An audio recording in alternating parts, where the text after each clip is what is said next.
rectifiez par soins médicaux.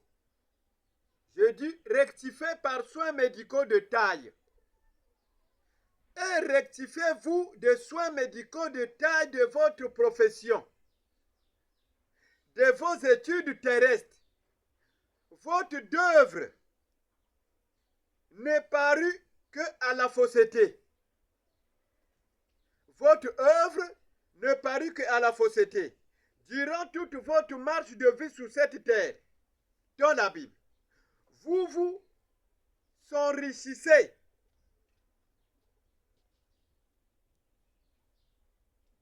Deux, restrainement aux richesses terrestres, vanité de vanité. La prévoir choisit que les élus de Dieu. Govelez-vous, prenez du repos pour observer ce qui est en train de s'annoncer sur terre par son messager du jour. Approchez-vous au message de la voix du désert par son prophète noir africain.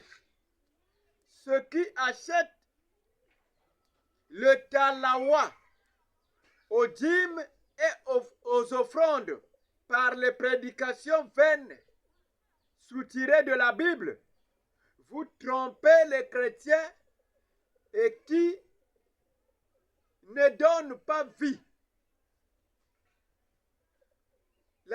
éternelle. Cela a été rentré en vous par fausseté. Ne présimulez pas votre cerveau à beaucoup réfléchir sur la Bible. Prenez conscience de vous-même, car le temps a fini. L'argile ne se façonne pas en vain sur la terre. Je reviens encore pour que vous compreniez. Je reviens. Quand vous entendez parler de l'argile, Dieu, quand il avait créé Adam, le premier être, il avait créé pas en vain. Il n'avait pas créé Ève en vain. C'est pour cela le Seigneur Jésus-Christ parle. Dieu n'envoie pas un messager sur la terre en vain. De tous les messagers qu'il a envoyés, c'était de l'argile. Que ce soit les Abraham, Moïse, Daniel, etc., les Job, les Jacob, ils sont très nombreux. Et les messagers des âges. Il dit, l'argile ne se façonne pas en vain sur la terre, sans que ce soit la pensée prédéfinie de Dieu. Donc, l'argile ne se façonne pas en vain sur la terre, sans que ce soit la pensée de Dieu. Pour que vous compreniez mieux. Sans que ce soit la pensée prédéfinie de Dieu. Pour rendre témoignage ou la véridique palpable sur la terre aux êtres humains. Il y a la pensée du diable et la pensée de Dieu. Analysez-vous à vous-même par ce message-là qui vient du trône blanc. Ne s'y limitez pas à continuer à prêcher, mais réfléchissez-vous. Enlevez vos raisonnements charnels. Les pasteurs et leurs couples vivent toujours dans la communion de la fausseté. Vous vivez dans la communion de la fausseté, sans se rendre compte que c'est une communion qui est dans la fausseté.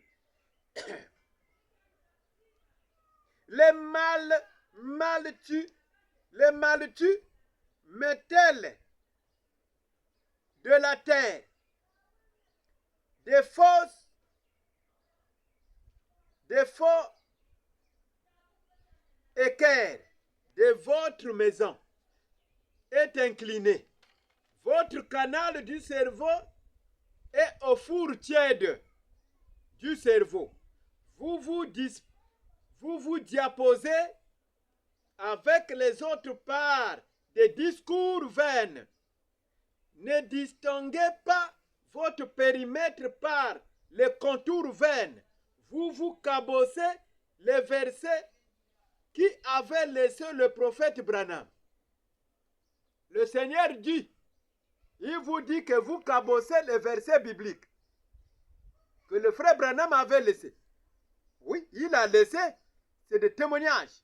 Mais vous, vous prenez les versets bibliques et les chapitres là, vous cabossez ça. Faisons semblant de représenter ça aux chrétiens. Vous êtes des charbons des nuits. Je répète encore, vous êtes des charbons des nuits qui déversent le ténèbre dans la parole de Dieu. Ne gricausez pas à faire semblant de essayer un peu bien de prêcher la parole de Dieu. Vous êtes déjà les échoués de la promesse. Vous qui avez refusé la transbordement. Vous qui avez refusé la transbordement pour écouter le prophète noir africain. Je suis en train de vous enseigner.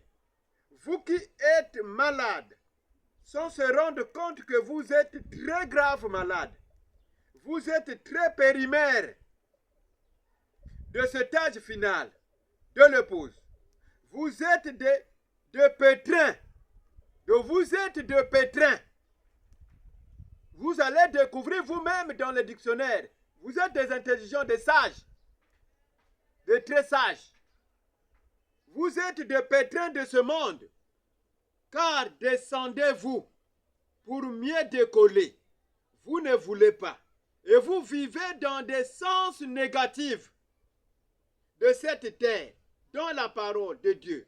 Vous êtes les solia moinés des chapitres de la Bible, astératiques, pour mieux saisir ce qui est de Dieu.